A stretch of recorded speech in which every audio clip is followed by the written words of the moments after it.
backwards, I guess. But I had said, like, well, I get to blue people over at your house before I blue people over at Dad's house. And I was like, excuse me, because I am a more permissive parent.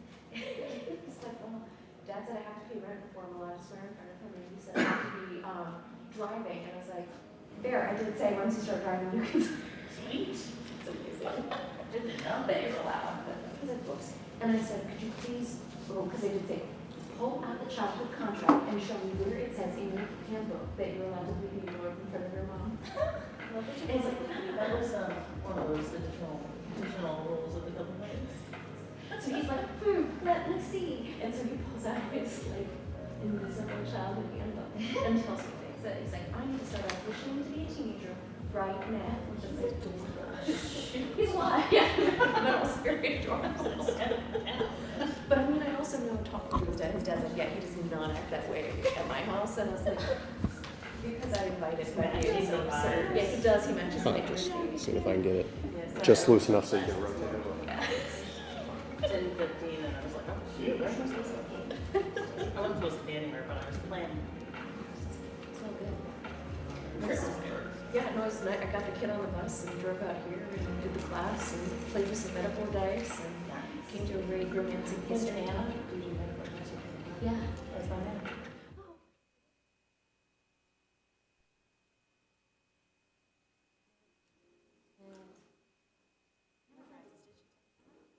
I overheard her telling somebody else that she writes poetry, but She just haven't picked up by underscore. yeah, we didn't. Well, she doesn't technically like manage me like a different person does. So like that's why we never have the same chats, you know. But that's awesome. Mostly we talked about kids. Yeah. Yeah. She's got some cute kids. She takes really beautiful photos. I'm like, do your intro. Oh, wait. So like, fake camera. Let me do this thing where you take a picture of me. And I'm gonna not for me, just for Elliot. Just like this. I can pretend to be, pretend that I'm like, I like to pretend. Oh, see, you can. But see, I do my own social, so then I can pretend that I'm talking about things, and then I post fake photos. Because I'm never gonna remember in the middle that like, I need to have photos of things. Yeah, oh yeah. And then just like, is my chin. And then I usually take fake ones at the beginning, so that way I have photos on my own phone, so that as I make the post of like, had a great day at Johnson County Library, then I have photos for that purpose. Definitely the right person.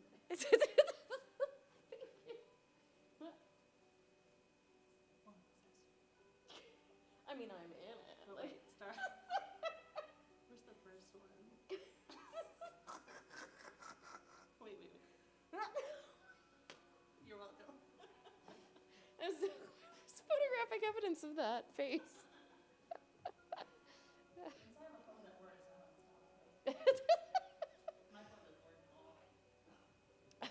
It's amazing. Oh, yeah, sorry, please. Hello, everybody.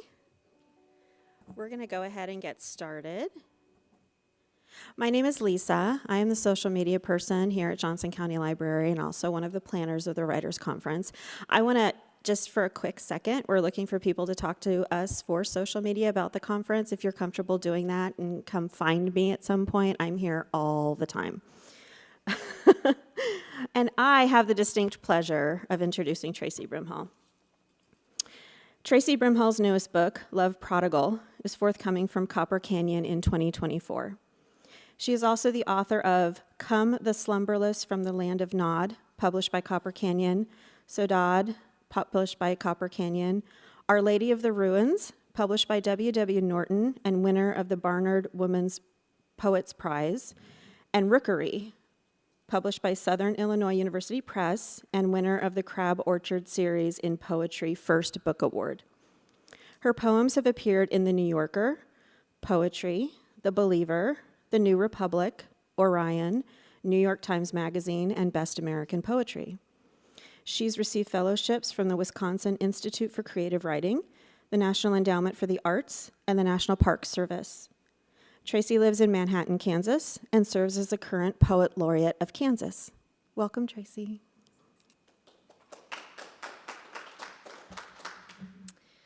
Thank you, everyone. So my talk on revision is called The Difference Between Rock and Bone. And the reason I call it that is that was way, way, way back when I was nice and fresh and young. I got somebody a very sweet Valentine's gift, which was this excavation kit from the Smithsonian where you could excavate your own miniature dinosaur. So this person on Valentine's Day was excavating a dinosaur on the coffee table, and it, chipping through the very soft plaster and pulling out these dark brown plastic dinosaur bones, and explaining that it has been the ruin of many a budding paleontologist that they don't know how to tell the difference between rock and bone. Because to me, the only thing I'd ever seen, aside from this, moment on my coffee table excavating a plastic dinosaur, was Jurassic Park, where they just go with these tiny little brushes, and then the dinosaur's in there, perfectly preserved.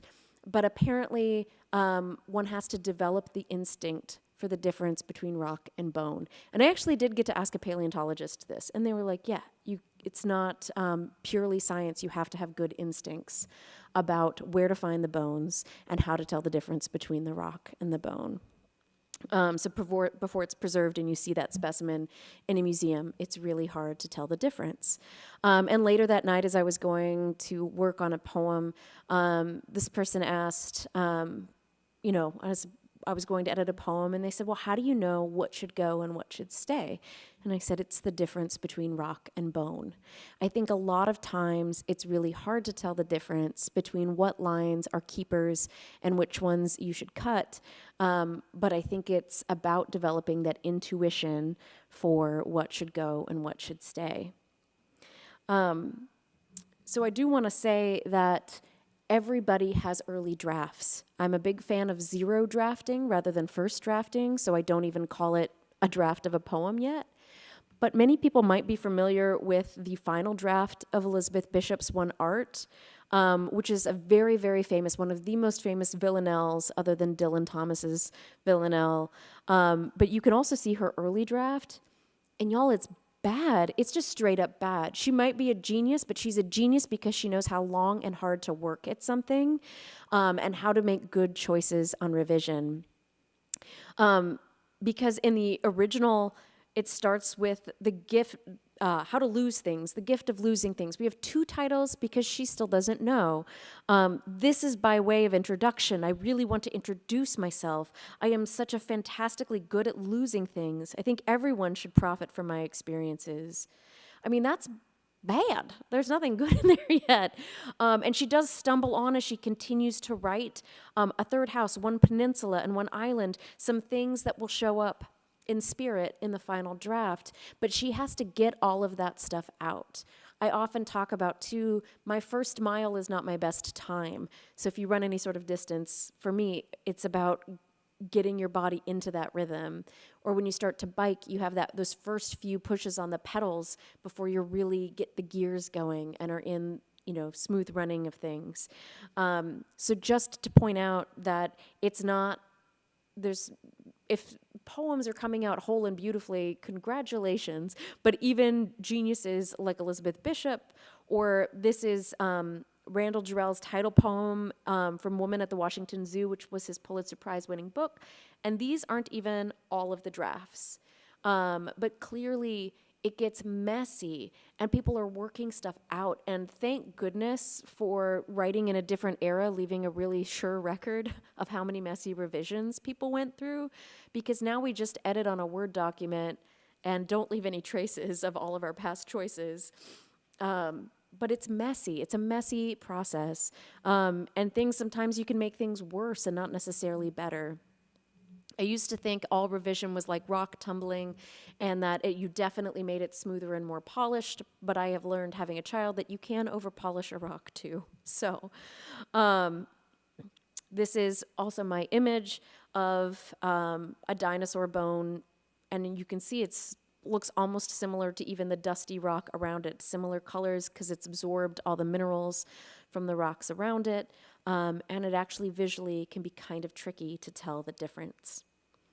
So the handout you have is really just more a prompt to show you where to fill things out or to let you know how we are progressing through our slides. But our big 3 tools, the most common one, by the way, these were not told to me. These are just things I've made up. So these aren't like if you go and talk to your other writing group and be like, well, as you know, in forensic reconstruction, and they won't know what you're talking about. But the chisel is, I think, the one we're most familiar with. We have overwritten our first drafts, and we are paring away at it. In forensic reconstruction, it's something you have a seed of an idea and you have to build it out. You could kind of see a little bit of that in the Elizabeth Bishop. And in the Frankenstein, that's where you're collaging spare lines of abandoned poems in order to arrive at something new.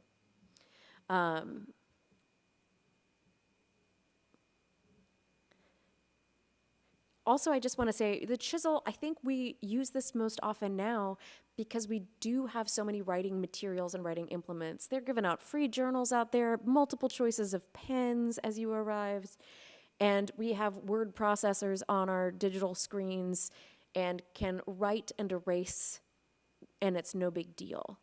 But I do think writing process has changed because not only did we see some old typewriter drafts, but paper has been more expensive. Paper has been more rare.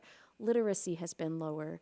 So people didn't have the luxury of like word vomit on the page and then pare back. That's actually a very recent way to process writing because people didn't have the luxury of a lot of, ready nibs and quills and ink and paper.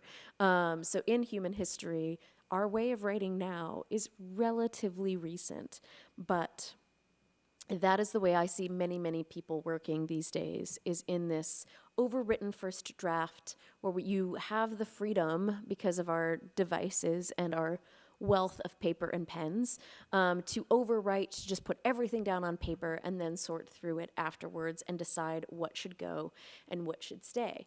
The idea that every block of text probably has Michelangelo's David inside of it. You just have to chip away the stupid marble to get at the like really gorgeous marble, and just know which of your lines weren't as brilliant as the other ones as you go through. So with each of these, I don't have enough of all famous people's poem drafts to give examples of each thing. So when I go through each tool, I'll give you an example of my edits so that you can see ways that I've edited poems. So the first is going to be an example. These all come from my first book because I've been doing this talk for a while. So this one comes from this poem called The Light in the Basement. There's no need to read it. I'm not asking you to read it. I simply want to show the red text goes from 27 lines to 9 or 7. Ugh. But like all of that on the previous one, you can see it had to be much smaller font, and I'm able to make it a little bit smaller afterwards. So I was able to, oh my gosh, it doesn't show up red on that screen. Zoinks. Okay, it's red on mine. So it looks a little bit bluer on this screen, and hopefully people can see the color distinction. It's black and red on my screen. I'm sorry that's not showing up on this screen. But hopefully you can see the color difference as I get there. Obviously, there's a form change as well. I've gone to tercets, but the most important thing I had to figure out is I could tell my poem was losing energy. There wasn't anything about those lines that are like, it was bad. Our sister keeps the one-eyed teddy bear she gave her, and sometimes when she wakes up from nightmares, she's holding it. That's not a bad line. There's nothing wrong with that screamed like, good grief, Traci, cut that line. But for me, I could tell the energy was getting watery. That's an instinct thing, right? I could tell the poem was losing heat or losing energy. I had a teacher who used to say, where's the fire in the poem? And I was like, it's embers at this point. And no, it's not like somebody can tell you like that's the thing, but I could tell the energy was dimming. The energy was waning. I was even getting tired reading it out loud. I'm like, okay, let's get to the end already, even if the lines are good. So for me, I had to ask the poem certain questions about what is it about this part that's losing energy. For me, it was a little bit repetitive of things I'd already said before. I think I was trying to match everything that happened in the beginning with happening at the end, because I do have a line that repeats, which is the question that begins the poem. Do you ever see a train coming and want to step in front of it? So I did need to call back to that, but I was trying to make the first half and the second half match. But it just kind of, just like any plot, you can't put the plot in the page 200 and have a 400-page novel. The climax can't happen in precisely the middle.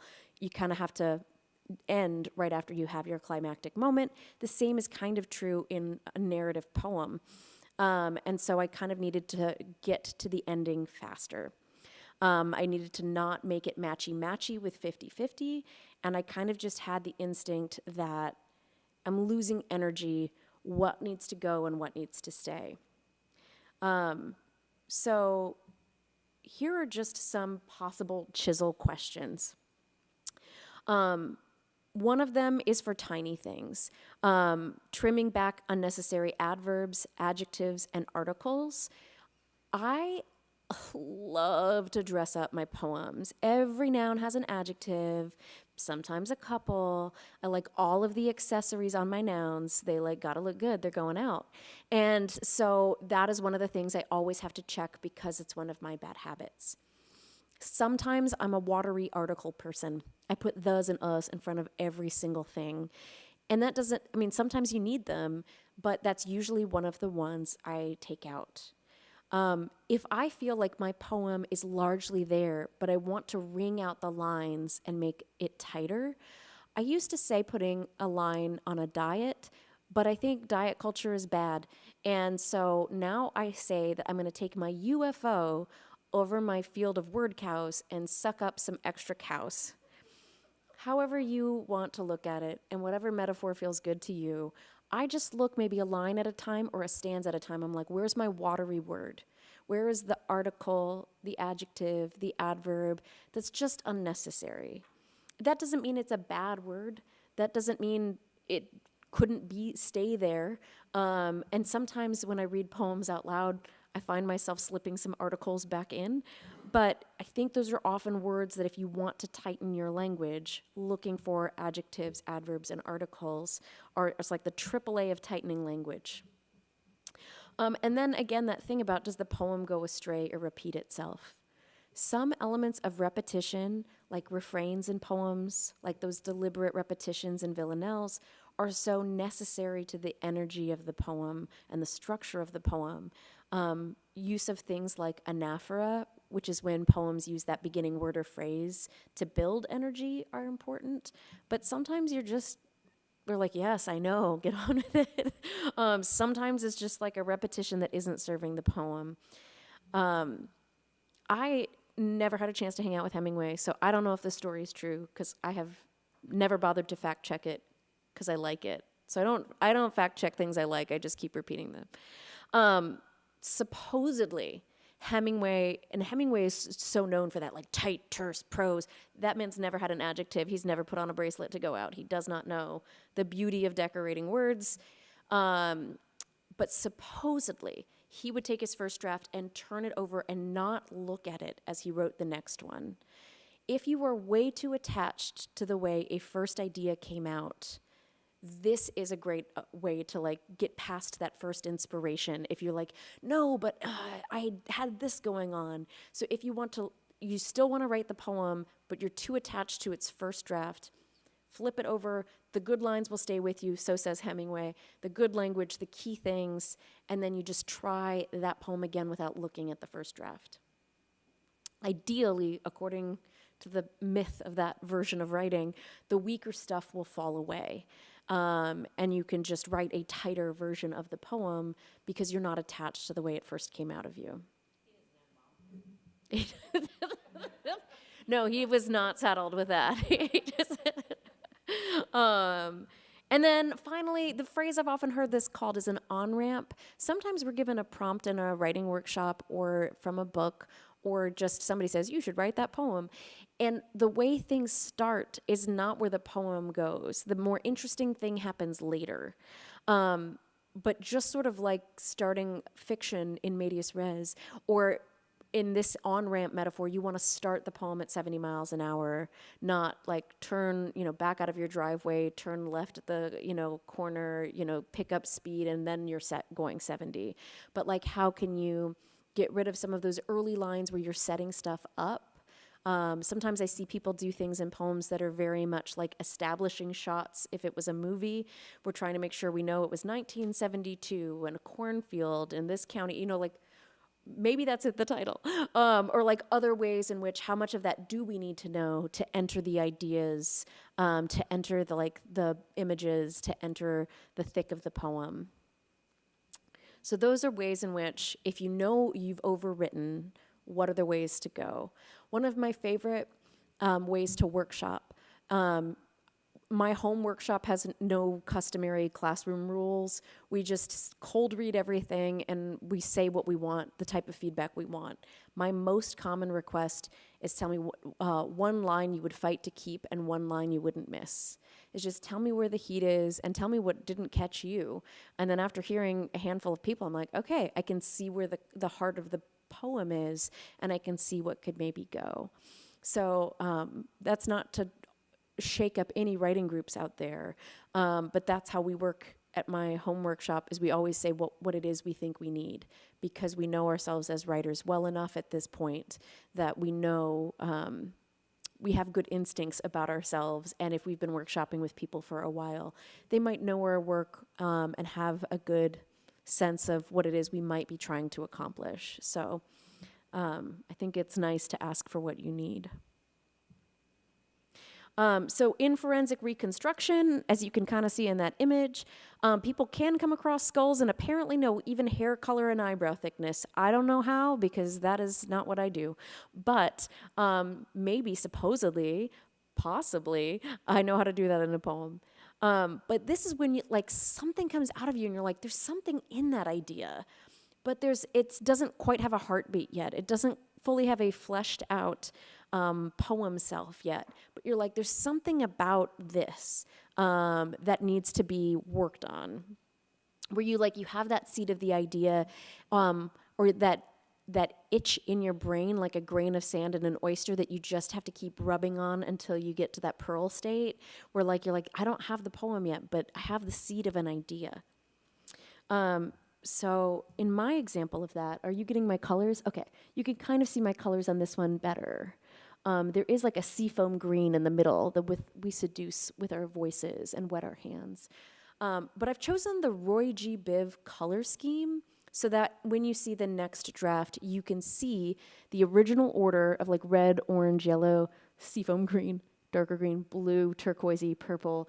When you see the next draft, you'll see all of these original components that are moved around. So this was called caught in amplexus, which is the science term for frog sex.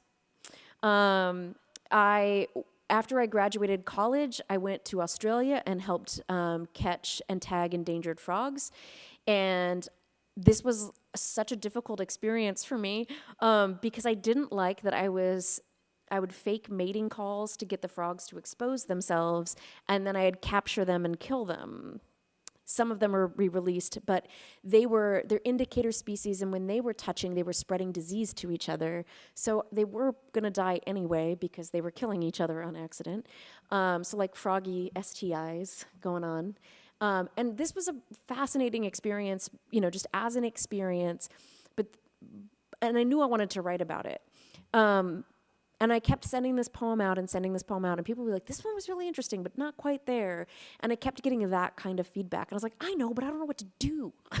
Tell me what to do. And I couldn't figure out what was missing. So you can see in the next draft, this becomes this poem, Noli Me Tangere, which is touch me not or do not touch me. And that's a thing that Jesus said. Not, I guess, to Thomas, who was like, let me put my finger in that wound, but I guess to the group of women afterwards. Yeah, like he let Thomas put his finger in there, but like unwashed, but like not to the group of women who like touch me not or do not touch me. You need no proof of the thing that you see. But you can see that I sort of did the Hemingway a bit, where so a lot of things from the original draft stayed with me, but I became unhooked from the way I initially wrote it, trying to write about that singular moment of catching a frog and putting it in a bag. So you can see some of these colors, the red and then the orange reddies there, in the yellow, and the seafoam green ends up over there. And the ending ended up more towards the beginning of the poem when the order no longer mattered to me. But one of the questions that sort of helped me is the same. I still use this question to this day after every time just drafting something, because I just like to make stuff because making stuff is fun and cool. And so I don't sit down with like a meaning that I want to share all the time. I'm just making stuff. I'm like on a walk and sitting down to write. I'm, sitting at a desk and some type of music gets in my ear and I want to write it down and something comes out. But I'm not like, and the deep meaning of life is, so I usually don't know what I'm trying to say anyway. But Frost said, no surprise for the writer, no surprise for the reader. I think one of the things I write for is to be surprised, to see what comes out as I start making these connections and playing with words and being in a place or thinking about a place or experience.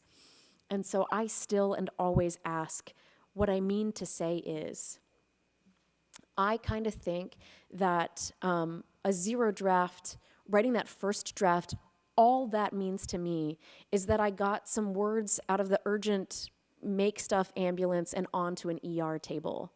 And the first thing I have to do is assess, can this one survive?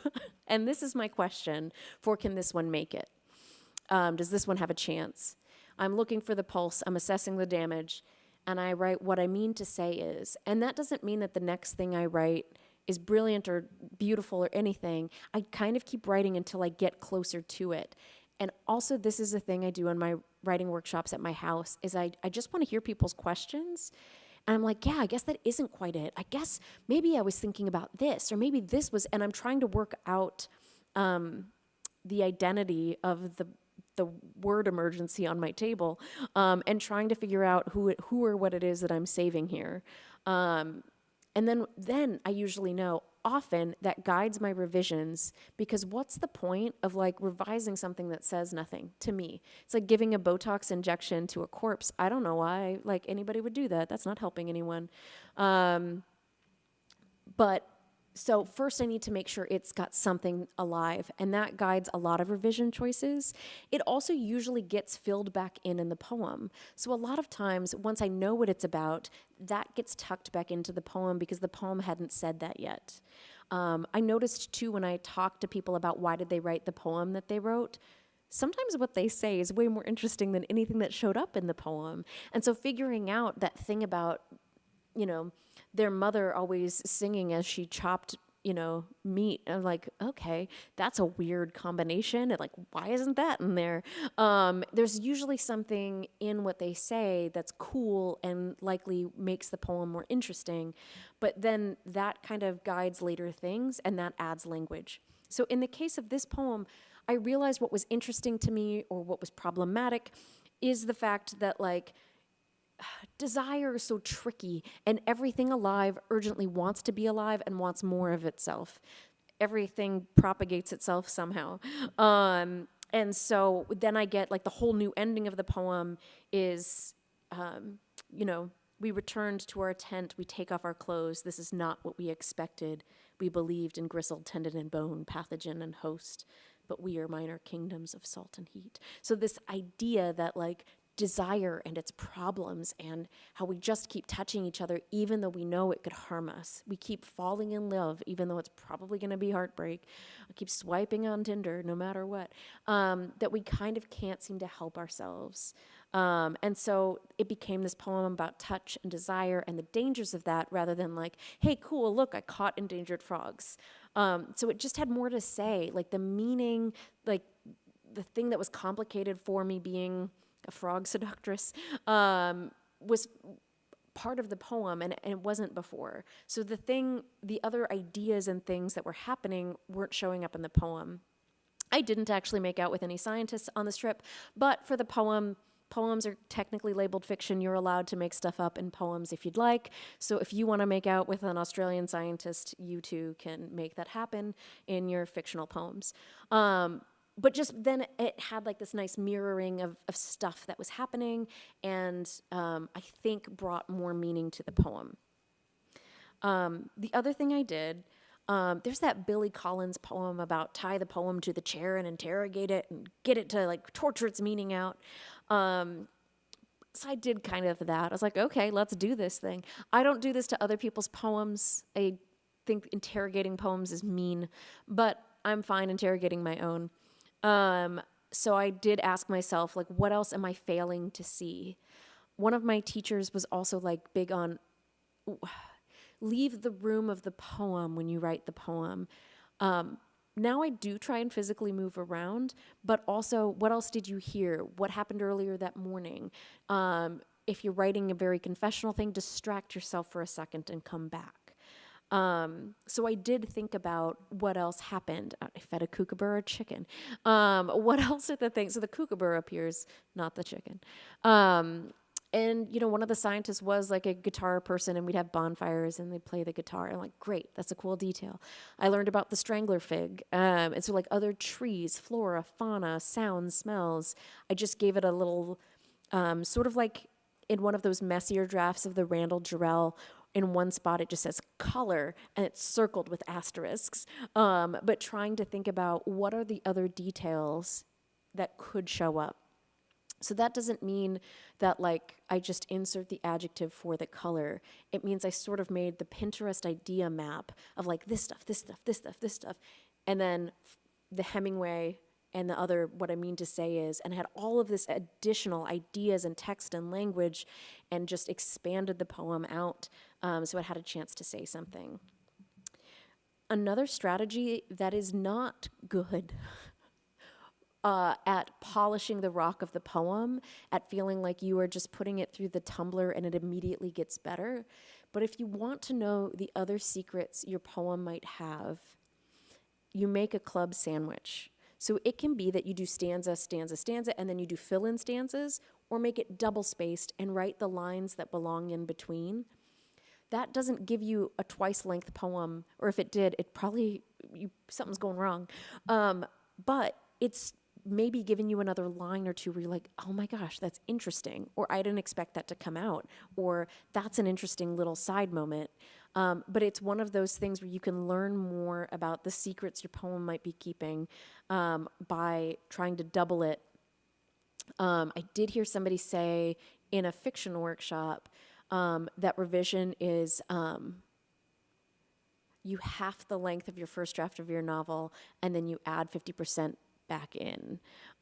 So these things about like taking away, building back in, and their version of revision has both processes, like the chiseling and the forensic reconstruction.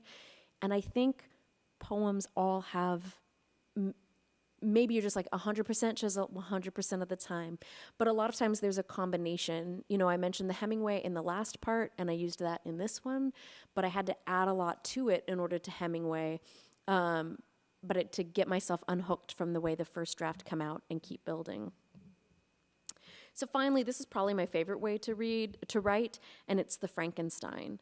I also tend to work in bursts because I'll be at a writing residency, so I'll get a chance to write every day, or I'll be doing a writing exchange with friends where I can't do the National Poetry Month thing with 30 poems in 30 days. That's too many. I don't have that in me. But 7 poems in 7 days, like I can have a week burst kind of thing. But often when you produce work that's closely related or in time, there's something, those poems end up speaking to each other. Sometimes I even find like, oh man, I use that phrase in these 2 poems 2 days apart, because your creative mind is just kind of reusing some material. That's not bad. Sometimes you have 2 half poems where if you Frankenstein and hybrid them, their powers combined make something really cool. So this is, I am a firm believer in keeping a poetry graveyard. So if in my chiseling away, I cut a line that I was like, oh, I just love that line. I don't think of it as gone or bad. It just goes in the graveyard until I'm, digging up corpses for Frankenstein.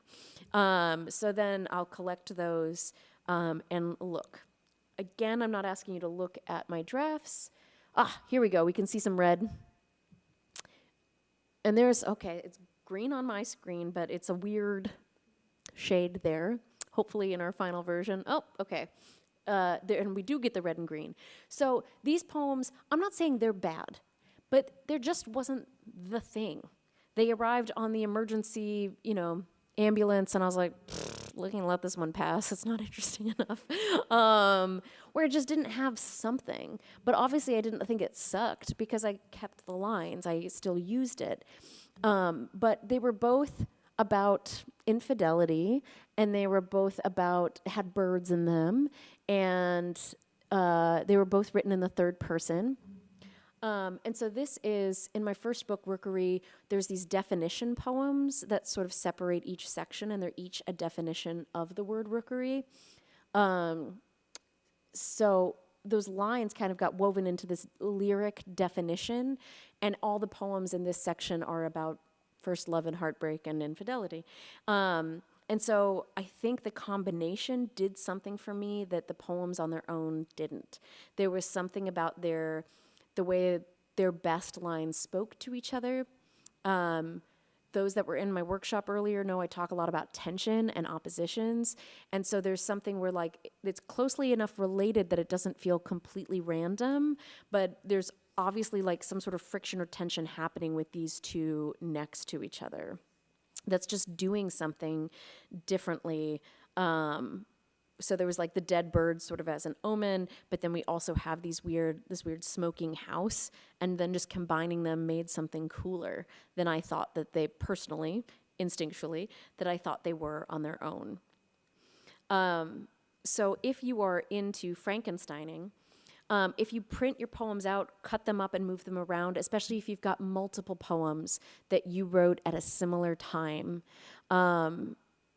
I've also made poems out of 3 different poems I wrote on different days because that's where I discovered the idea. Then I was exploring the idea. Then, I did something else the different day.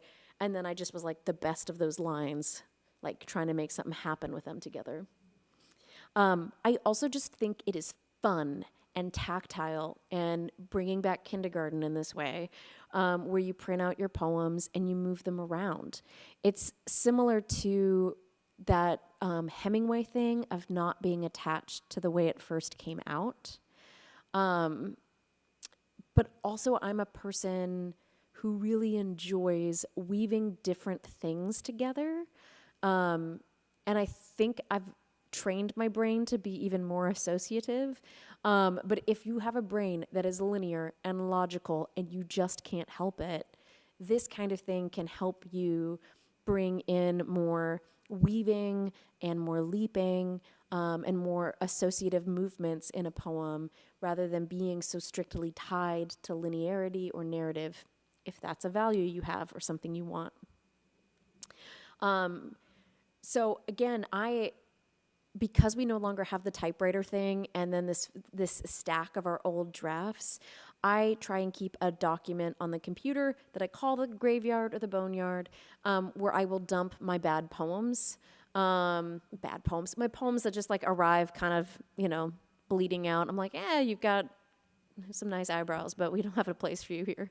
And I just shove them in the boneyard until I'm in a place where I do want to be gathering some good lines and seeing if I can make them work, and letting them be donors, line donors to other poems.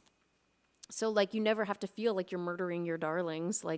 Gosh, was it Eliot who said that? It's so savage. It's not murder. It's just a little bit of light death, a coma. We'll bring it back. It's fine. It'll have its chance.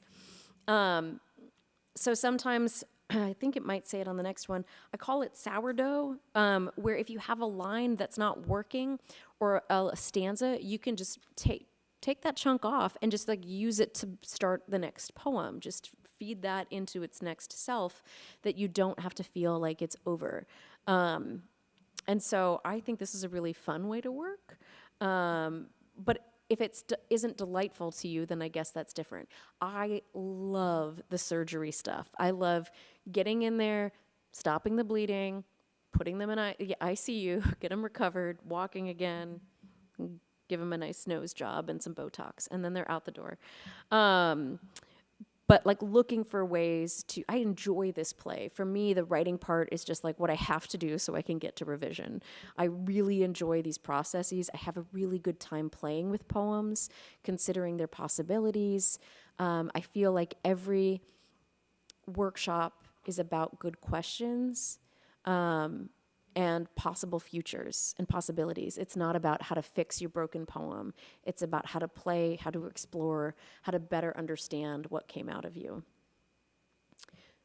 So, wild different ideas. So I gave the example of like if the on-ramp is in 1972 in a cornfield in Cowley County, is the title, or is the first line, maybe that's the title, right? Like maybe if you really want us to have that information, plop that in. I've heard them called license plate titles, where you're giving a lot of, demographic information or location information, kinds of things. You can plop that up front. Or if you cut a great phrase or line because it wasn't working where it was, or you just had too many phrases next to each other, it could be a good title. Maybe, I don't know. I mentioned this to my class too, that I do a round of revision. And this is where you have to make sure the body is stable, they've learned how to walk again, and now you're in the, giving them Botox or a nose job level of looking at your poem. But I like to do a round where I just look at my verbs. We were talking about this in class too, and somebody was talking about the activity of the poem, all the actions that were happening in the poem. And I was like, yes, because I think I am a poet who doesn't want to sit by the window and look and see and think and feel about the birds. Love a bird in a poem. They've been up there already. But I think that there's more interesting activities and actions that can happen in a poem. And so I do try and pay attention to what are the movements that happen within a poem. So I'll just check my verbs sometimes and see if they need to work out a little bit. Also, sometimes I have too many to be verbs. So this leads to the passive voice, which we all know from academic writing is the worst sin we can commit.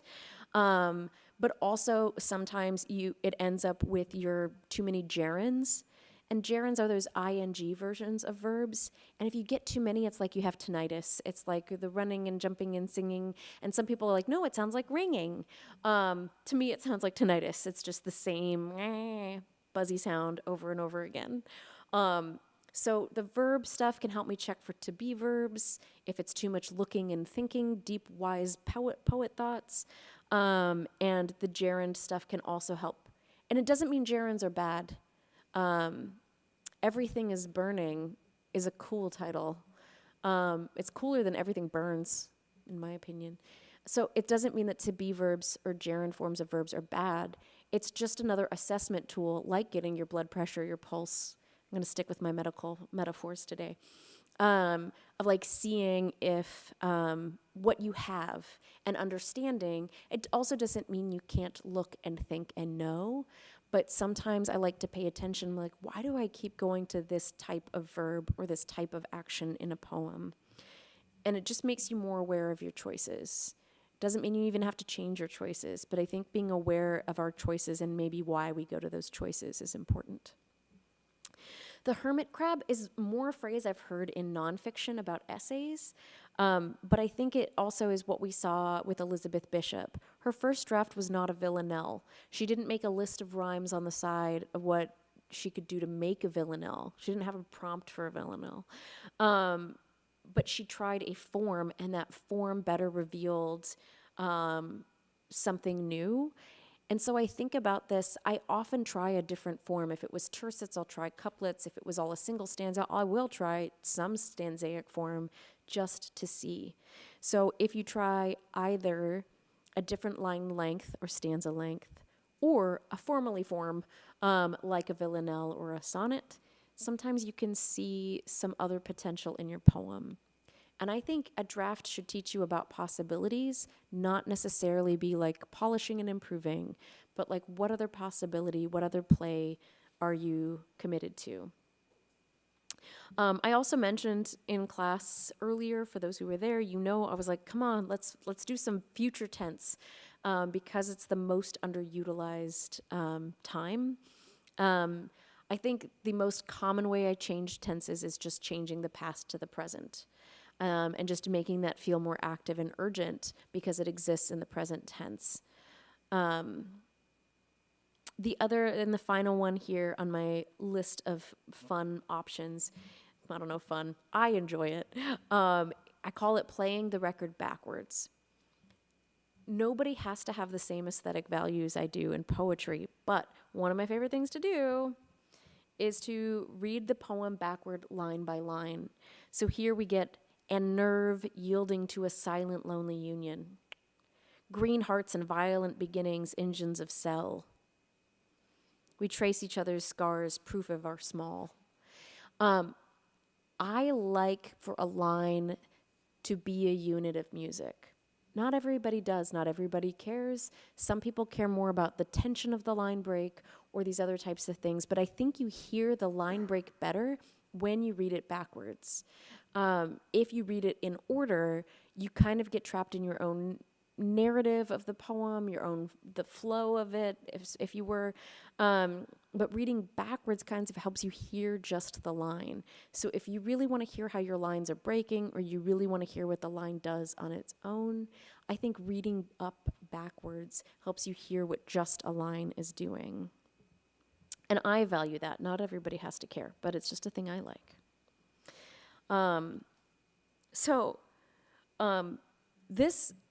My joke here only works for a certain generation because I think George Lucas ruined his movies.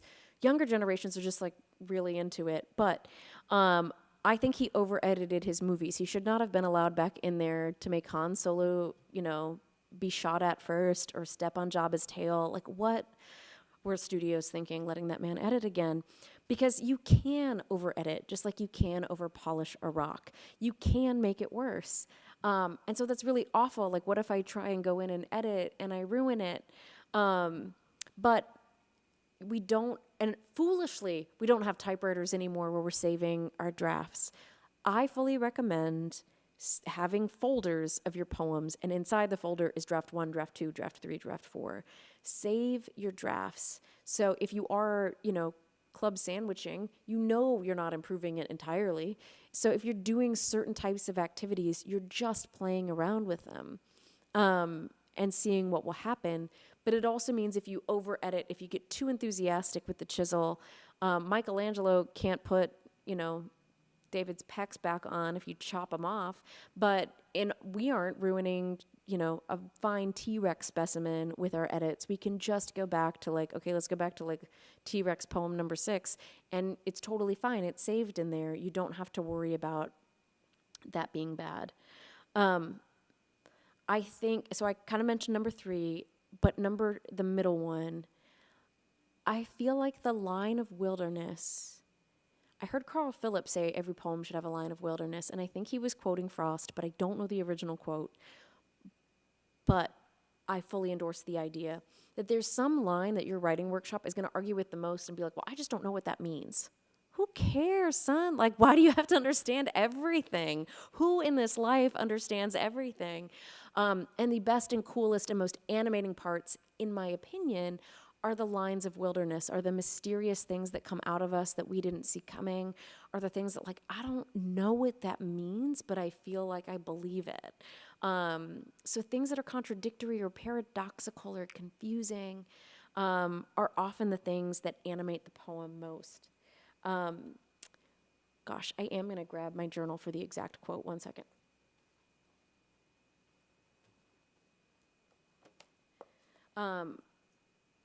I love this quote, and I read it a lot because I just think it's one of the best things ever said about poetry. And it's from the movie Bright Star, that's about the life of John Keats.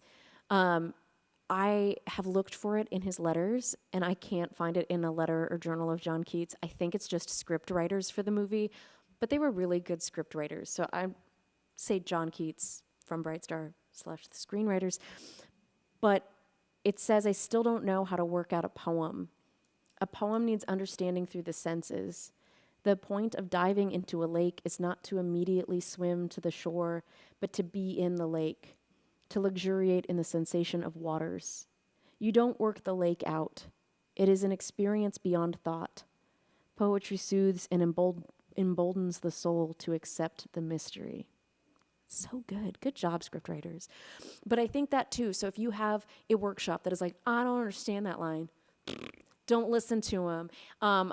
Maybe that line does need to be cut. Maybe it starts the next poem. Maybe it doesn't belong in this poem. But I think you should have faith in the wildness and the wilderness and the strangeness that comes out of you, because I think the best poems I've ever written are things I still don't understand or I'm still working to understand. The best things I've written are smarter than me. Sometimes years later, I'm like, God, that's where that line came from. I'll finally see my life and be like, crap, if I could have just understood my poem sooner, I could have skipped all of that heartbreak.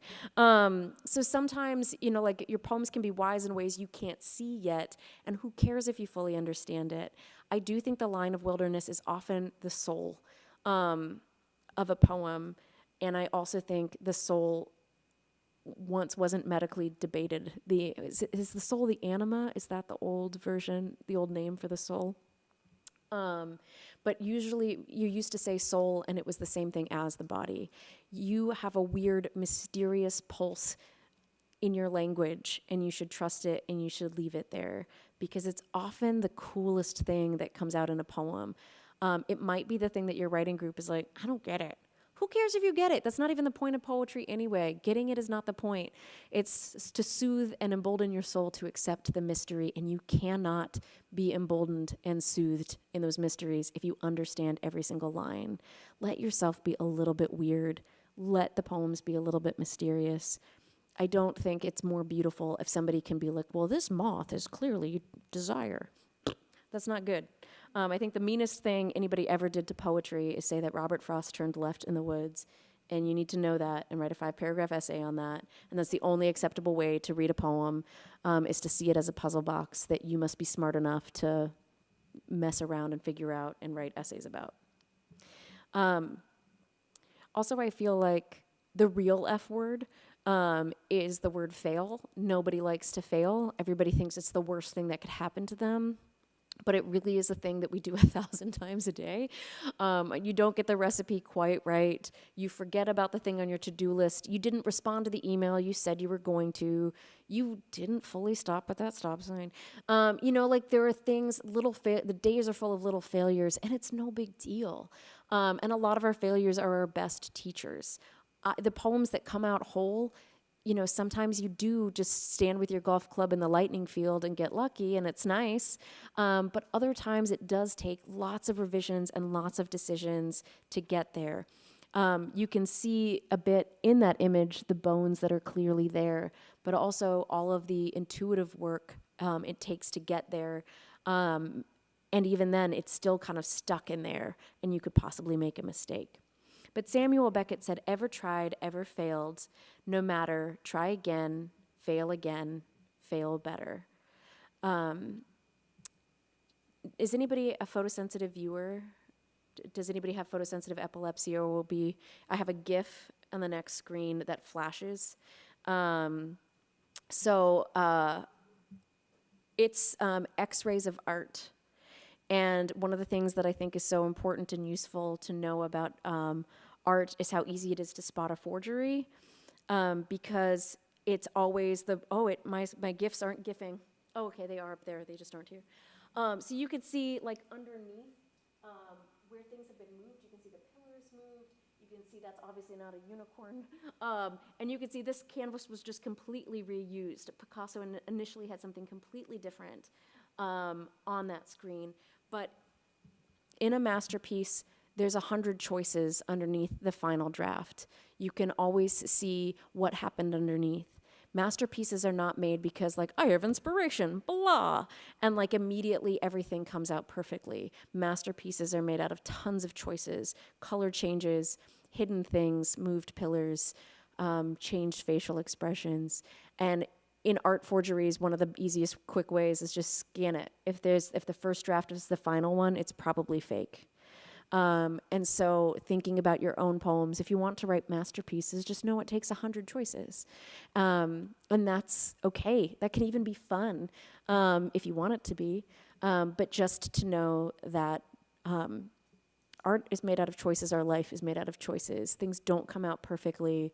We probably could come to a full stop at every stop sign, and that's a mistake we can fix. But other than that, failures are going to happen, and they're interesting. And I was talking to somebody earlier about how instead of getting angry, I try to get curious. Sometimes I think I know the answer. I know what that poem means. I want to tell you my advice for your life that you don't want to hear. But instead of believing I'm right or I'm sure, I try and ask questions and be curious instead of sure. And I think that's a great way with your poems to keep being interested in going back to them, is what else is possible? What else could they show you? Keep asking them questions rather than being frustrated that you haven't fixed them yet or you don't know what they want to say. Spend some time with them, be curious about them, and let them show you what else they might be capable of. That's it for my slides, but we do have a few more minutes if you would like to ask some questions. Yeah. I have a question on it, reading a poem backwards. Uh-huh. Word for word or line by line? What do you mean? So the question for anybody online was, for reading the poem backwards, is it word by word or line by line? For me, it is line by line. I think with any of these tools, you could use anything the way you want, but I really like my lines to sound musical, or for them to kind of even almost have their own meaning as a line, or at least be beautiful on their own. I want each petal to be equally as beautiful as all the ones next to it, but that it is special, right? So I kind of see it that way, where it's not words just for being words. I also want them to feel gussied up and feel pretty, and that I've done everything I can for that set of words. Rather than being, if you read sentence by sentence, like your syntax will trick you to go past your line break and read the sentence rather than the line. But reading backwards line by line helps me see exactly what's happening in that line rather than being caught up in the sentence or the story. Yeah. I write mostly free verse, but are there types, I'm interested in writing in form. Are there types of form other than haiku that are like fun to explore that you think that aren't too like hard to wrap your brain around that you like? So the question for people online are, what forms do I like for having fun with? I think I'm terrible at form. I write form when I want to fail, when I'm like, what other things are possible? But I think the form I feel the most successful in, that I think is the most fun, because it's pretty versatile, is the huzzle. Some people say guzzle. That's spelled Ghazal. It is an Arabic form of poetry that is all, I think it's Arabic, not Persian. It's from the Middle East. Yikes on bikes. But it's all couplets, and always ends on the same word. So I think that's really fun. So the hand huzzle, each couplet ends on the word hand. So then it could be a moon huzzle and end on the word moon. So there's not a lot of other strong rules for the form other than couplets that end on the same word. Usually the author sneaks their name into the final couplet, but sometimes that's some sort of shorthand, usually sometimes not their actual name. But I think that's really versatile. That's not a lot of strict rules. And I find that, and there's no number of couplets it has to be, though it tends to be short-ish, like 5 to 10 couplets. So I think it's like a fun length, versatile rules, and that's one that I feel like is easy to play with. Another one that's fun to play with, but still challenging, is the Abecedarian. Abeced,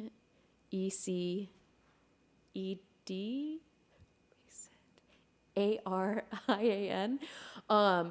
all that means is that the spine of the poem on the left side is the alphabet. So the first word of the first line begins with an A word, and the first word of the second line is a B word. And so that's a lot of fun until you get to X, Y, Z. A lot of X words tend to be EX words because otherwise there'd be many X-rays in poems. But that one's really fun. I often enjoy teaching that one too and watching students play because that also can make them just fall in love with a dictionary and like use words and vocabularies that are challenging, or go to Scrabble. Like the Q and the J, also tricky. And I just learned that some of those are harder because they were letters that were added later in the alphabet. So that's sometimes where we have a harder time getting those Scrabble words based on when those letters were added to the alphabet.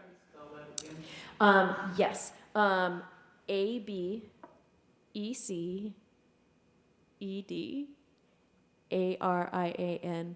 Some version of that. If you get close enough, then in Google, it will reveal to you. But the real thing is just that the spine is the alphabet. But I find that one really fun. The poems are always 26 lines. And I think they're just really fun to try and play with and write. I don't write them super successfully, but I think they're a fun form. 3 minutes. That's time for a real question. Okay, I'll tell you another one then.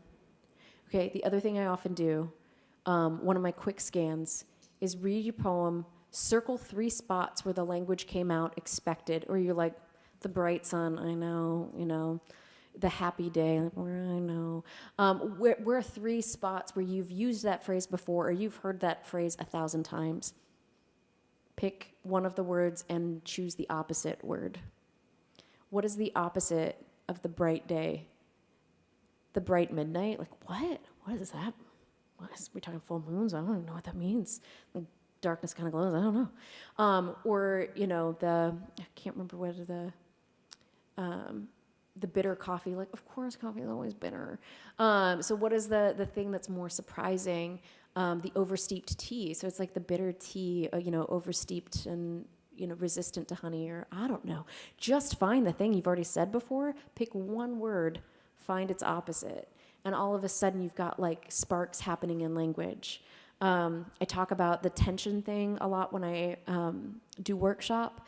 And this can be the way to, you've kind of got the line and the things are flowing in the poem and the events are happening as they should. You feel like you have good verbs, but something isn't sparking. That can be just pick a word in that line, try its opposite, and see if that could possibly work. So we were talking about people who were in the earlier class, the line about black honey. And I'm like, I know she just means sweet because it doesn't actually taste like honey, but all of a sudden, those 2 words together, I'm seeing black and I'm seeing gold, and I'm seeing there's the tart and then there's the sweet, and like all of those things, and those aren't words that we see together. We don't see black honey. And so like there's just the surprise of the language, the surprise of color, the surprise of these things as your brain starts trying to make these connections of things that feel like opposites. And there's the line in that poem too where she's reaching through the brain and she calls them bells instead of blackberries. Is that a slip up? They maybe kind of look like bells. They don't make any music, but all of a sudden picking, substituting that word creates a whole different kind of resonance in the poem. If that happens to you as you're writing, great. If not, you get to make 100 choices. So try that thing of what's the most first thought, most expected thought, or where does my language feel cool or unsurprising, and try just an opposite word and see if that becomes something that all of a sudden changes, opens up the poem in a certain way that adds dimension or depth or, I said in that class, a pool of shadow, because the little bit of shadow beneath the painting of the tree makes it go from 2 dimensions to 3. So what are those little details that open things up and expand? And that can be just a quick round of revision of just like, what are my 3 cool spots? Try it. It might not work in each of them, but sometimes it gives you some sort of cool, sparking gift. And that brings us to 4 o'clock.